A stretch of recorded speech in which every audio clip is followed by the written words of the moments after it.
Hello friends, मैं शिवम सिंह आपका अपने YouTube channel we will pay बहुत बहुत स्वागत करता हूं। आशा करता हूं कि आप सभी स्वस्थ होंगे, अच्छे होंगे। लास्ट क्लास में हमने इंडियन पॉलिटी जो है शुरू कर दी थी, भारतीय राज व्यवस्था जो है शुरू कर दी थी, और उसमें हमने पढ़ लिया था कि हमारे भारत में जो है कानून कौन बनाता है, उसे लागू कौन करता है और उसकी व्याख्या कौन करता है। उसके बाद में हमने पढ़ा कि सबसे पहले जो भारत में अंग्रेज यात्री आए थे उनका नाम क्या था, जॉन मिल्डेनहॉल, जो कि बाई रोड आए थे। उन्होंने यहाँ आकर देखा कि व्यापार के यहाँ पर बहुत सारे मौके हैं, तो यहाँ से जब वो वापस लौटे लंदन या ब्रिटेन, तो वहाँ पर जाकर क्वीन एलिजाबेथ टेलर प्रथम से बात करके एक राजलेख उन्होंने जारी करवा लिया, जो कि डेट को हुआ था 31 दिसंबर सन 1600 को।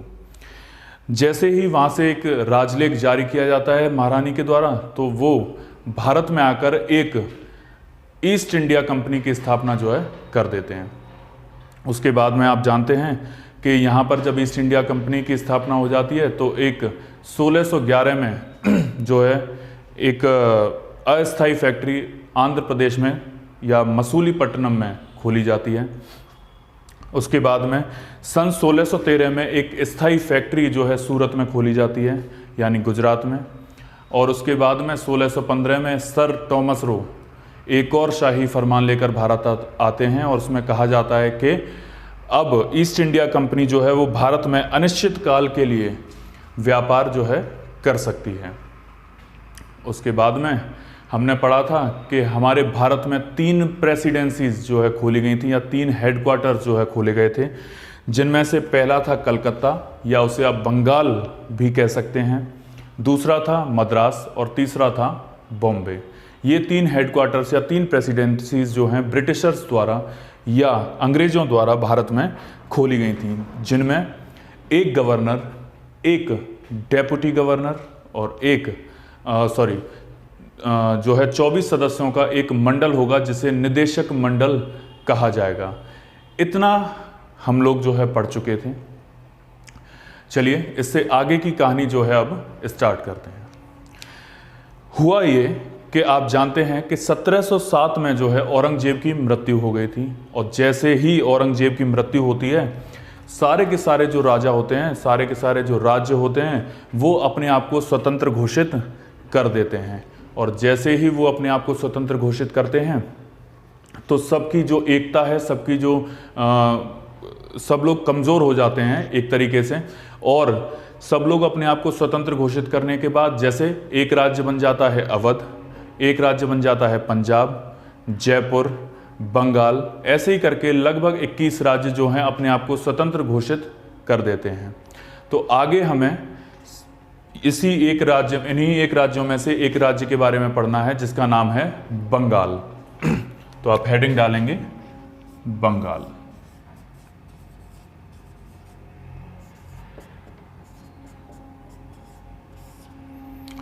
ठीक है, इस बंगाल के बारे में हम पढ़ेंगे।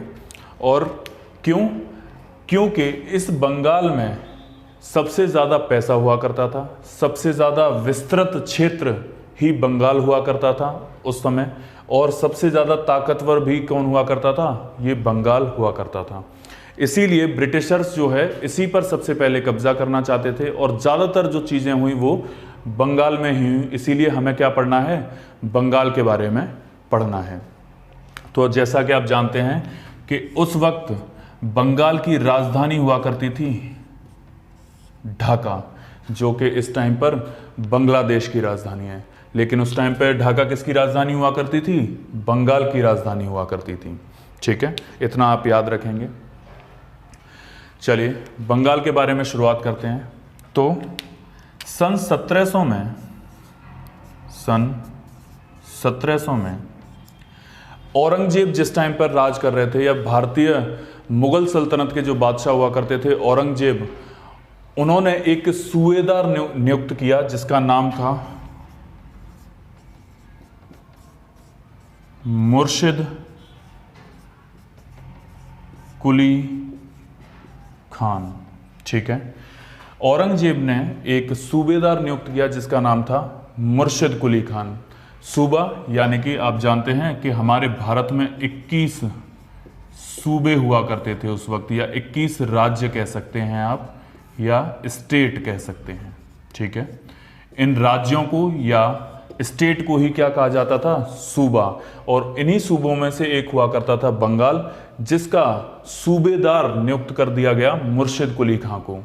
सूबेदार वो होता था जो कि एक किसी राज्य का सेनापति आप कह सकते हैं, वहाँ की जो सेना होती थी उसका सेनापति कह सकते हैं, या किसी एक राज्य को संभालने वाला, या बंगाल में से जितना भी टैक्स कलेक्ट किया जाता था उस रेवेन्यू को ला करके औरंगजेब को देता था, या मुगल सल्तनत का जो बादशाह हुआ करता था उसे देता था। कौन? मुर्शिद कुली खान। ठीक है, उसके बाद आप जानते हैं कि 1707 में औरंगजेब की मृत्यु हो जाती है। औरंगजेब डाइड। औरंगजेब की जैसे ही मृत्यु होती है तो आप जानते हैं कि हमारे देश में जो डिक्लाइन ऑफ मुगल्स यानी कि मुगलों का जो पतन है वो शुरू हो जाता है। और जैसे ही सारे के सारे लोग अपने आप को स्वतंत्र घोषित करना शुरू करते हैं, उनमें से सबसे पहले अपने आप को स्वतंत्र घोषित करता ही कौन है? मुर्शिद कुली खान। और यही मुर्शिद कुली खान बन जाता है बंगाल का अगला नवाब। ठीक है, आई होप आपने इसका स्क्रीनशॉट लिया होगा। नेक्स्ट चलते हैं।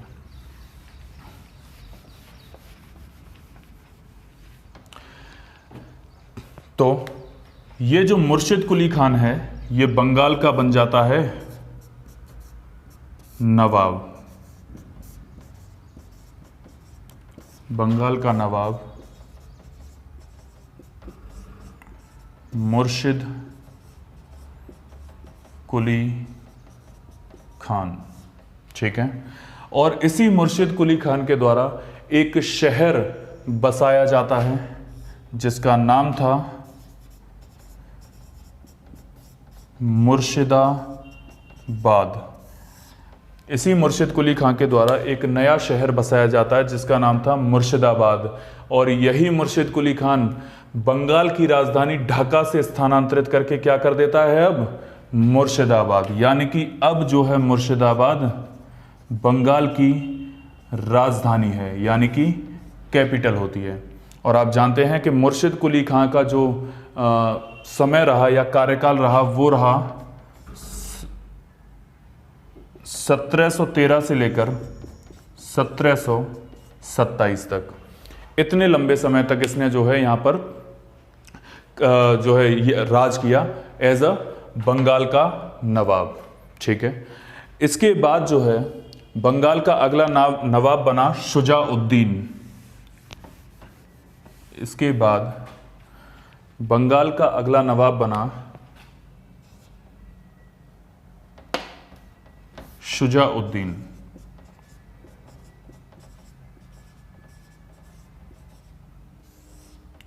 और शुजाउद्दीन जो है 1727 से लेकर 1739 तक यहां पर राज किया। इसके बाद बंगाल का अगला नवाब बन जाता है सरफराज खान। बंगाल का अगला नवाब बन जाता है सरफराज खान, जो कि केवल और केवल 1 साल के लिए यहां पर रहता है 1739 से लेकर 1740 तक। लेकिन इसके बारे में एक इंपॉर्टेंट चीज है जो आपको याद रखनी है, क्या कि इसी सरफराज खान का एक चचेरा भाई हुआ करता था अली वर्दी खान, जो कि बिहार में हुकूमत चला रहा था या बिहार में जो है राज्य अपना चला रहा था। लेकिन जो अली वर्दी खान है वो इसी सरफराज खान के विरुद्ध जो है बगावत कर देता है और इन दोनों के बीच में एक युद्ध लड़ा जाता है जिसका नाम था बैटल ऑफ घेरिया, यानी कि घेरिया का युद्ध, जो कि लड़ा जाता है सरफराज खान और अली वर्दी खान के बीच में। और आप याद रखेंगे कि इस युद्ध में अलीवर्दी खान की जीत होती है और सरफराज खान हार जाता है। ठीक है, इसके बाद जो हम चलेंगे, आपने स्क्रीनशॉट ले लिया होगा आई होप। इसके बाद में जो अलीवर्दी खान है वो बन जाता है कौन, बंगाल का अगला नवाब। और जैसे ही अलीवर्दी खान बंगाल का अगला नवाब बनता है, ये ब्रिटिशर्स के जो मंसूबे होते हैं उन्हें समझ जाता है कि ब्रिटिशर्स जो हैं या अंग्रेज जो हैं वो केवल और केवल यहाँ पर राज करने केवल और केवल यहाँ पर व्यापार करने नहीं आए हैं, बल्कि राज करने आए हैं। ये यहाँ पर अपनी राजनीतिक सत्ता स्थापित करने आए हैं। तो यही हम लिखेंगे। आगे बंगाल का नवाब बना कौन, अलीवर्दी खान, जो कि रहा 1740 से लेकर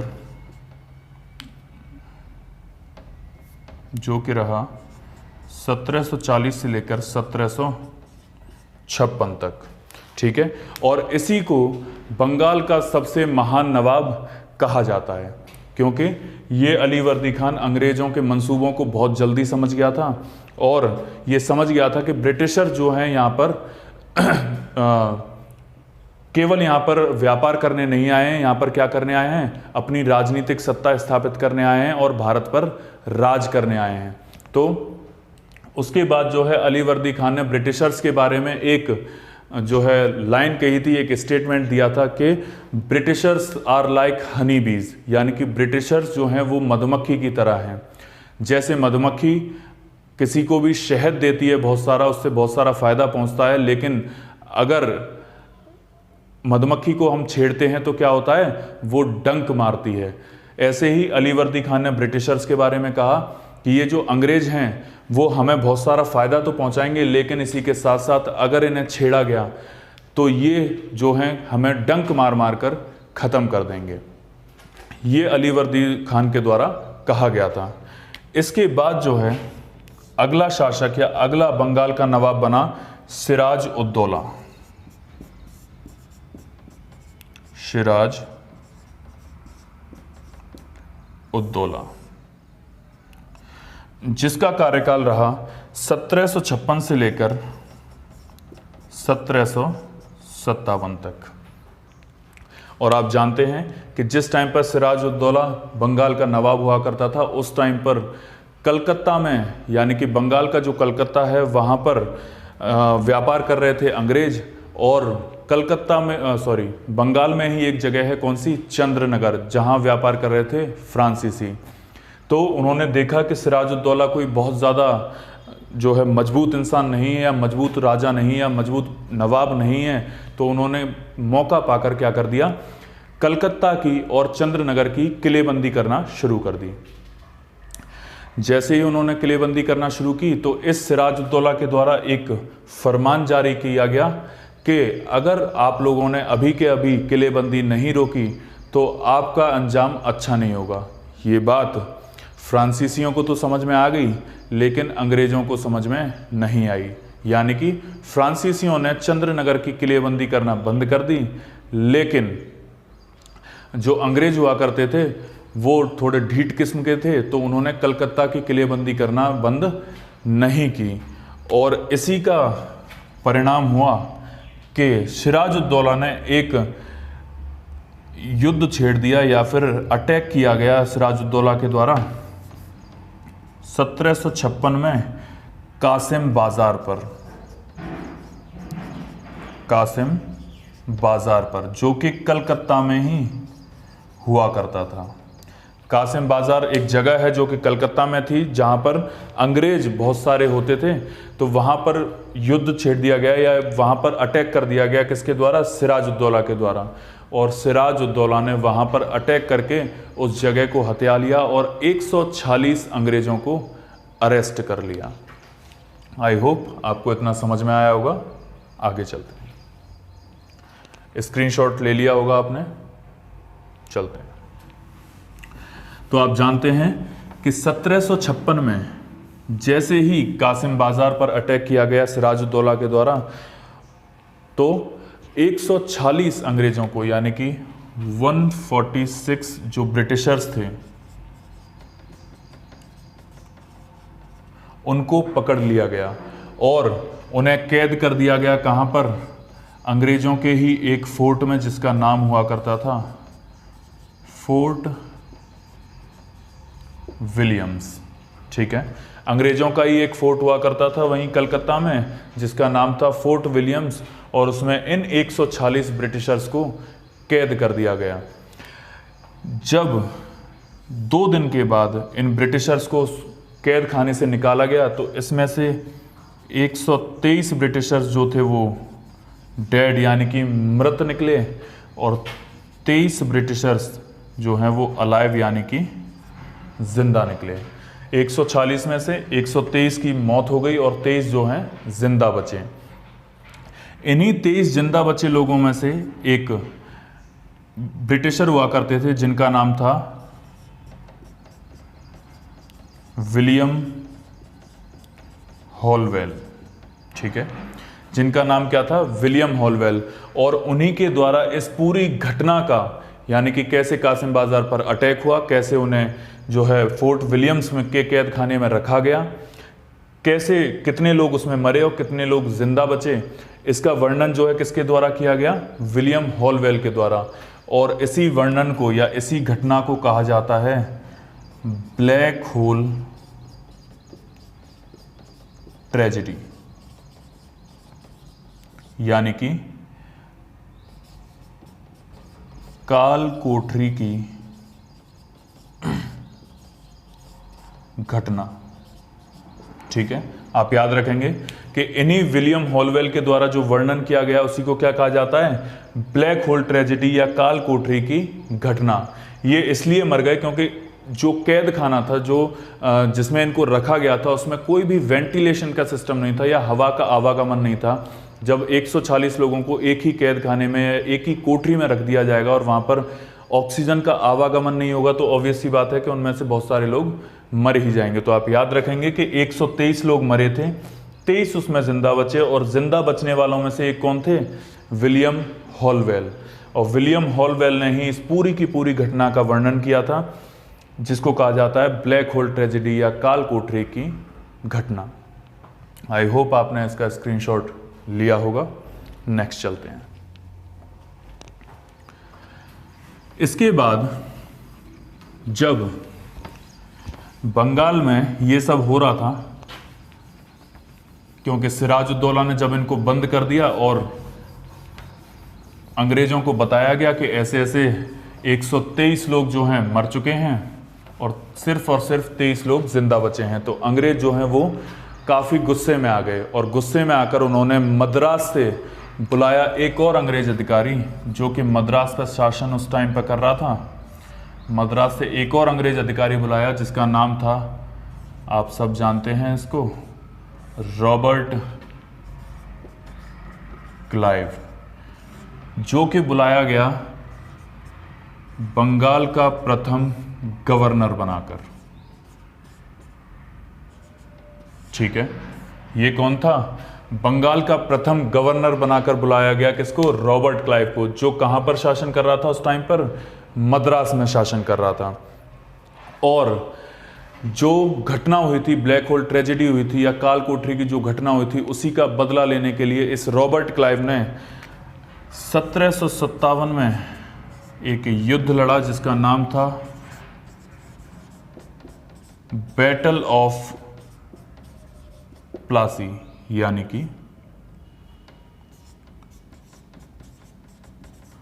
प्लासी का युद्ध। ये जो है 1757 में लड़ा गया किस किस के बीच में? रॉबर्ट क्लाइव और सिराजुद्दौला के बीच में, या फिर आपको इधर दिखेगा नहीं, यहां नीचे लिख लीजिए, ये किस किस के बीच में लड़ा गया? रॉबर्ट क्लाइव और सिराज उद्दौला के बीच में। बहुत ही महत्वपूर्ण घटना थी और इसमें जो है सिराज उद्दौला की हार हो जाती है और रॉबर्ट क्लाइव की जीत हो जाती है। जीत जाते हैं और सिराज उद्दौला हार जाते हैं। सिराज उद्दौला क्यों हार जाते हैं? क्योंकि इनके एक सेनापति हुआ करते थे मीर जाफर और इनके एक मंत्री हुआ करते थे राय दुर्लभ।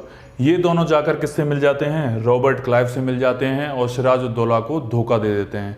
इसीलिए सिराजुद्दौला की यहाँ पर हार हो जाती है। बैटल ऑफ प्लासी या प्लासी के युद्ध के बारे में एक चीज और आप याद रखेंगे कि जो ये प्लासी का युद्ध है वो भारत का चलने वाला सबसे छोटा युद्ध है, यानी कि ये केवल और केवल 1.5 घंटा ही जो है चला। 1.5 घंटे में ये युद्ध जो है खत्म हो गया था। ठीक है, इसके बाद जो है, आई होप आपने स्क्रीनशॉट लिया होगा। इसके बाद जो है जब रॉबर्ट क्लाइव का साथ दे देते हैं कौन, मीर जाफर और राय दुर्लभ, तो मीर जाफर से जो है खुश होकर उन्हें बंगाल का अगला नवाब घोषित कर दिया जाता है। बंगाल का अगला नवाब ही कौन बन जाता है, मीर जाफर, जो कि 1757 से लेकर 1760 तक रहा। क्यों? क्योंकि इसने अंग्रेजों का साथ दिया था, तो अंग्रेज जो हैं इससे खुश हो जाते हैं और इसे क्या बना देते हैं, बंगाल का अगला नवाब बना देते हैं। इसके बाद मीर जाफर के बाद बंगाल का अगला नवाब बनता है कौन, मीर कासिम, जो कि इसी मीर जाफर का दामाद हुआ करता था। इसी मीर जाफर का दामाद हुआ करता था कौन, मीर कासिम, जो बंगाल का अगला नवाब जो है बन जाता। और उसके बाद जो है ये मीर कासिम हैं, ये ट्रिपल अलायंस बनाते हैं एक अवध के नवाब के साथ, और एक और वहाँ पर राजा हुआ करते थे जो कि मुगल बादशाह थे, शाह आलम सेकंड। उनके साथ ये तीनों मिलकर एक युद्ध छेड़ देते हैं जिस युद्ध का नाम था बैटल ऑफ बक्सर, यानी कि बक्सर का युद्ध, जो लड़ा गया था 1765 में इन तीनों के बीच और हेक्टर मुनरो के बीच, यानी कि अंग्रेजों के द्वारा जो प्रतिनिधित्व कर रहे थे वो थे हेक्टर मुनरो। ठीक है, ये सारी चीज़ें हम कल पढ़ेंगे और फिर उसके बाद हम जंप कर जाएंगे 1773 का रेगुलेटिंग एक्ट, यानी कि संविधान का वो भाग जो हमें डिटेल में पढ़ना है। मतलब भारत का जो संवैधानिक विकास है, कौन सी चीज़ें कहाँ से ली गई हैं, वो हम वहीं से शुरुआत करेंगे। आई होप आपको ये वीडियो अच्छा लगा होगा, लेक्चर अच्छा लगा होगा। Thank you. आज हम यहीं पर ख़त्म करेंगे। Thank you so much.